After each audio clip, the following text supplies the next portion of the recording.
მე ვარ მარიზი კობახიძე, თორნიკე გოშაძის დედა, ჩემი შვილი რეჟიმის პატიმარია.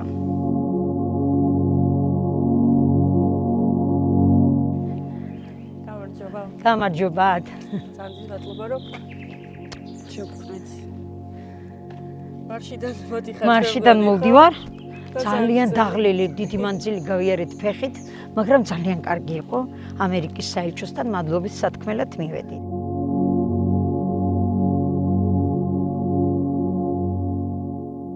არ მithქვია უარი რომ ითხრა დედა მე ვაპირებ აქციებზე სიარულს, იარე თორნიკე. პერიოდი იყო ნოემბრის ხო, აი ძალიან რომ გამწვავებული იყო, მეტყვი რომ მე ვხედავ ტელევიზიაშიო, ტელევიზორშიო, ინტერნეტში ვხედავ როგორ სცემენ ქალი გოგოებსო, ჩემ ხელებსო და ჟურნალისტ ლამისკისერი მოტეხესო და უნდა წავიდეო. წადი მეთქი მე უთხარი, მაგრამ არ მიაყენო შეურაცხყოფა, თქვათ პოლიციელებს და არ გაისროლო ქვა და რაღაცეები მეთქი რა, რო იყოს პროტესტი ესეთი, შეიკავე თავი, იმიტომ რომ დაგიჭირინ და გცემენ მეთქი. ხო და არაო, არ ვაპირებო რომ ვინმეს თავი ვაცემინო. ეს სიტყვები მითხრა და კარგი მეთქი და წავიდა, მაგრამ გამოკერებული ვიყავი ტელეფონზე. და ვურეკავდი რომ თორნიკე აუცილებლად შიგადაშიგ მომწერე რომ კარგად ვარ. აი მიუხედავად იმისა რომ არ დაუშალე და პირიქით გამეხარდა რომ თქვა რომ მივდივარ აქციებზეო, გეშინია და ნერვიულობ, ხო შვილია და უფრო რისი მიშინო და იცი ცემის. მე რასაც ვხედავდი როგორ სცემდნენ და იმეტებდნენ ახალგაზრდებს, მაგის შემეშინდა რომ გამეტებულად სცემენ მეთქი როგორ თმით ათრიეს, კენაღამ გაგუდეს მათედევიძე. ვიყავი სამსახურში და სადღაც 2 საათის მერე 3-ისკენ მოხდა პოლიციის მოსვლა. მეზობელმა დამირეკა და მითხრა რომ სადახარ შენ სახლში ჩქარა მოდი პოლიციით არ შენი ეზო სავსეო. იმ წუთში მივხვდი რომ ეს უკავშირდებოდა სავარაუდოდ აქციას, მიუხედავად იმისა რომ არ მაინც ვიფიქრე, იმიტომ რომ აქციაზე დადიოდა და იქ არ დაუკავებიათ, ვერ დააკავეს თუ არ დააკავეს. ერთხელ კი მოვიდა ესე 8 ადგაზეზე ვაიო და რა გჭირს მეთქი და გვერდთან მოედანზეო პოლიციელი სადღაც ბუჩქებიდან ამოხტნენო და ვეღარ გავასწარიო, არ ველოდებოდიო და ისაო ჩამარტყესო წიხლი, წავიქეციო და ვიღაცა ბიჭმა გადამარჩინაო იმ პოლიციელს რა ვიცი თავს დაახტა რა ქნაო, დაიძახა გაიქეციო მითხრა. ხო, აქ დაიბადა, აქ გაიზარდა და ალბათ ვიტყვი რომ უამრავი ხეზე არის მოქცეული, აქ ბლები იდგა ადრე, მსხალი, ალუჩა ვინც იტყოდა რომ ალუჩა მიყვარსო, თორნიკე უკვე პარკით დადიოდა რომ ძალიან კეთილია რა, ძალიან და ყველას ის მიქონდა გულთან და სულ ყველა ხეზე არის ალბათ ბავშვობიდან ნამყოფი. იცი ჯემი გოგო, ეს აკიტა მოვიყვანით ქუთაისიდან, იმიტომ რომ თორნიკე მოიყვანა პატარა ძაღლი, იაპონური აკიტა 4 წლის გახდა და ვიღაცა მოჰყარა. და ეს თეთრი არის იმის შვილი. 3 დღე ლოგინიდან თავი არ მოუყვია, ტირო და სულ წაფარებული ქონდა საბანი და ისე და ძაღლები მენატრებო დედაო და ჩამიჩქმიტეო და იმას იმხელა ლოყევია, აესე სუ ესე და სამსახურიდან რომ მოვიდოდა და ზამთარში სიცივე იყო, შანსი არ იყო დაწოლილიყო ამის გარეშე. სურათიც მაგ დაუძახებდა და ჩაიწვენდა ლოგინში და ჩაატბებოდა. მოდი. კეთილი იყოს ჩვენი ხუთი. მადლობთ შემოსაყვარელო, მადლობთ. ეს არის ჩვენი პატარა სახლი. ეს კუთხეა? აი იქით უფრო. აქ ძინავს საერთოდ თორნიკეს ამ ადგილზე. მე და თოკოს ერთად ახში ვძინავს ნინოს იქით და ჩემი ქმარი 3 წელია რაც გარდაიცვალა. ხო და ასე პატარა მოგრძალებულ სახლში, რა ვიცი, ტკბილად რო ცხოვრობ ადამიანი და როგორია გაიღვიძებ და არ ძინავს ბავშვს, რომლის სუნთქვაც ყოველ დღე გესმოდა. არასოდეს არსად არ მიდიოდა, ძირითადად მაინც იყვნენ სულ სახლში ბავშვები, იმიტომ რომ ხო იცი, ჯერ მამამისი რო გარდაიცვალა, მე ცოტა აიცრუეს გული ამ სახლზე. რაღაცნაირად მაინც და ხო და 12 პოლიციელს ახლა კიდეც ვკითხე რა, 12 პოლიციელს რა გინდოდათ მეთქი აქ. ხო, დაეტი, შემოდით მეთქი ყველა, თუ დაეტევით მაინტერესებს მეთქი რა. სასამართლო როცა გაიმართა პირველი, აი ის ღამე იყო, რომ პირველად დავიძინეთ 7-ად ჩვენ. ოღონდაც ვამბობდით, ეხლა ნინოს თავის ოთახში მის მერი არ ძინებია, ძალიან გვიან დაიძინა ნინომ თავის ოთახში და იყო ჩემ გვერდით, აქვე იწვა ჩემთან ერთად და იმ ღამეს როცა თორნიკე წაიყვანეს, მე ვხვდებოდი რომ ის ტიროდა და ისიც ხვდებოდა რომ მე ვტიროდი. იმიტომ რომ ის აქეთ იყო გადმოbrunებული და მე კედლისკენ რა დაგაძინებს ხო? გავათენეთ თეთრად პრინციპში რა დაგაძინებს.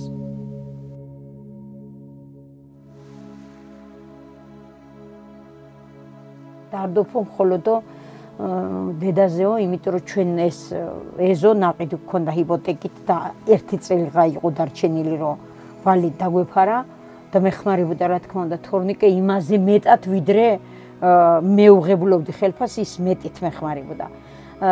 ძალიან წარმატებული მიმტანი იყო საკმაოდ ყველა რესტორანში სადაც არ უნდა მოხვედრილიყო, უამრავი მადლობები მომდიოდა და მიხვდა რომ ვეღარ დამეხმარებოდა და მაგან ეტყობა შეაშინა.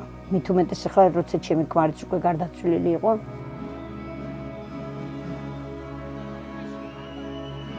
ყველაზე პირველი ვინც გავიცანი ეს იყო ირაკლი მიმინოშვილის დედა ელენე. აი თითქოს ერთნი გავხდით იმ წუთში რაღაცნაირად რა, აი მე და ელენე ყველგან ვიყავით ერთად. წავიდოდით აქციაზე თუ სადაც წავიდოდით ყველგან ვიყავით. აი დღემდე ვართ ესე. და არა მარტო ელენესთან, ყველასთან, ნიკა კაციას დედასთან, ცეცხლაძის დედასთან და საერთოდ მე ჩვენი 8 ბიჭი, როცა ვიცოდით უკვე ვინ ვიყავით, უფრო ვიყავით შეკრულად და მე უკვე იმ 11 ბიჭის ოჯახებიც გავიცანით და აი არ ვიცი, მე ვთვლიდი რომ მე საკმაოდ ძლიერი ადამიანი ვარ, არ მეშინია ბრძოლების არაფრის და კიდევ უფრო გამაძლიერეს ამათმა. აი მართლა ერთი ოჯახის წევრები გავხდით. ეს რო გაიგეს ახლა თორნიკემაც ეს რო გაიგო, უფრო დამშვიდ და რა თქმა უნდა, მე უთხარი რომ დედი ჩვენ გვერდში გვიდგას ძალიან კარგი ადამიანების ჯგუფი და ასე რომ შენ არ ინერვიულო, მე მუშაობ, ნინოც მუშაობს, ჩვენ ბანკის ფულს რაღაცნაირად გადავეხდით, 1 წელიღა დარჩა. რა თქმა უნდა ეს ბანკის ფული ჩვენ ამ ფონდებმა დაგვიფარეს, მეც და სხვებსაც ძალიან დაგვეხმარენ და ამით კიდევ უფრო დამშვიდით. ძმაკაც წერს აკოს. twins კი გიჭამდიო, ქორწილის დროა მეთქი, შეყარებული ყავს. მაგრამ ახლა გეგმები შეიცვალა. ქეთუშასთან ბოდიში, მაგრამ 6 წელი თუ ჩაქუჩეს, უნდა დამელოდოთო. სხვანაირად არ გამოვა იცოდეო. აი ხედავ საიდან გწერე ხლა? დამეშავებინა ბიჭო მაინც რამე. ესე წერს. ბიჭო რა უნდა გითხრა? ტელეფონშიც კი გეტყვი, მაგრამ აქ ჯობია. შენ კი ხლაფორთა ხარ და მომიძიე რამე კარგი წიგნები. გაიკითხე, ან დაგუგლე და დამითრიე, რამოდენიმე თუ ჩემი ძმა ხარ. ძვირები არ ღირს და თუ რამე უთხარი დედაჩემს. დედა რაღაც სასამართლოზე თითქოს ცოტა უხასიათოდ ხარ და გაიღიმე ხოლმე. მეც ხომ სულ ვიღიმები, ხო იცი, არ გამომიშვებენ. ისიც იცი, შენი თაობის პატიმრებთან შედარებით ჩემი შემთხვევა საწუწუნოდაც არ ღირს. თან ვხედავ ტელევიზიის საშუალებით რამდენ ახალგაზრდას აიძულებენ ქვეყანა იძულებით დატოვონ. შენ კარგად იცი, როგორ ვოცნებობდი საქართველოდან გაქცევაზე, ხშირად ისიც კი მithქვამს, აქეთ აღარც კი მოვიხედავ თქო. მაგრამ ახლა თუ რამე მინდა ყველაზე მეტად აქ დარჩენა ჩემ სამშობლოში, თუნდაც წლებით ციხეში დავკარგო. იმიტომ რომ ჯერა ამერიკაში, ჩინეთში და გერმანიაში კი არა, თავად მთვარეზეც კი ვერ ვიქნები მშვიდად, როცა ჩემი ქვეყანა და ხალხი ასეთ დღეში მეგულება. ფრთხილად იყავით, გთხოვთ, ნერვიულობ თქვენზე, ყველას უსაფრთხოებაზე ვღელავ. რეჟიმი ისეთ პანიკაში არავინ ვიცით, რაზე არიან წამსვლელები. ხო, კიდევ, ძაღლები ჩამიკოცნე და ჩამიჩქმიდე. ვინც შეგხვდება ქუჩაში ან ნებისმიერ ადგილას და მომიკითხავს, უთხარი რომ კარგად ვარ, უთხარი რომ მიყვარს. იმის მიუხედავად რომ არ ვიცნობ, ჩაეხუტე და გადაეცი რომ ეს ჩახუტება ჩემგან არის, ჩემივე თხოვნით. მოვითვენ მოთმინება მიფასდება, ხშირად და ახლაც დამიფასდება. ლიკუნასაც მიწერე, უთხარი რომ შეიძლება არ ვიყავი კარგი მეწყვილე, მაგრამ მისი გაცნობის შემდეგ ჩემს მისადმი სიყვარულში წამითაც არ შემპარვია ეჭვი. ან შელოცვა გააუქმოს, ან რომ გამოვალ მნახოს, თუ ვერ გამოვალ დამელოდოს. მოკლედ მიყვარხართ, თავს გაუფრთხილდით ერთმანეთს, ჩემს მაგივრად ჩაეხუტეთ. ყველა თუნგანის გამო და წყალობით ვდგავარ ფეხზე და ფიზიკურად ვერ დავეცემი.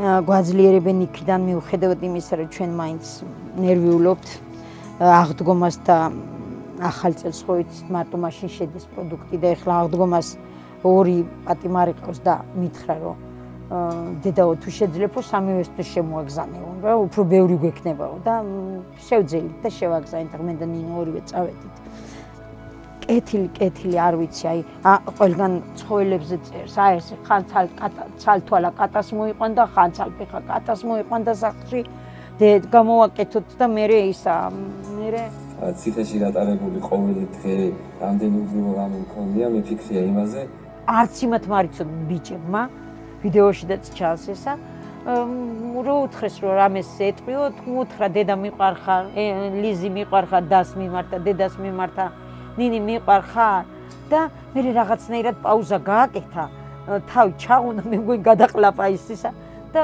ცოლად გამომყვები და ცოლად გამომყვები და მოსამართლემ იქიდან უთხრა რომ თუ გოგო სიტყვა უნდა თქვას თანხმობისაო მე მივაწოდოთ მიკროფონიო ხო და არაო ირაკლი მუთხრა თვითონ არაო ვიცი პასუხიო იმან სავარაუდოდ თავი დაუკნია იქიდან თორნიკეს ყავს ვიღაცა გოგო რომელზედაც აი წერიშიდაც წაგიკითხეთ ხო და ზუსტად მოდიოდა მაშინ სასამართლო პროცესზე თუ ვიფიქრი ახლა ირაკლიმ რო თქვა ამანაც არ თქვას იქ სასამართლო პროცესზე ეს და რომ შევხვდი უთხარი რომ თოკო შენ სხვა რა პირიქ მეთქი რამე უთხრა იმ გოგოს მეთქი სთხოვ ხელი მეთქი უთხარი სასამართლო პროცესზე ხوار მოგივიდა იმ იმაში იდიაში და არაო მითხრა და არა დიდი თუ რამეს აპირებ მეთქი მე უთხარი პატარა თაიგულს მაინც ჩავაგდებ ჩანთაში იმიტომ რომ არ შემატანინებენ ყვავილებს მეთქი და დიდ ჩანთას დავიჭერ და შენ თუ იტყვი მეთქი მე ყვავილებს მიცემ მეთქი და არაო მითხრა ახლა იქ რას ვიტყვი თუ ირაკლისგანაც ვინელოდა მაგასო არც გზაში უთქვი არც არაფერიო რა ვიცი რა იმ წუთში თქვაო მაგრამ ძალიან კარგად გამოუვიდაო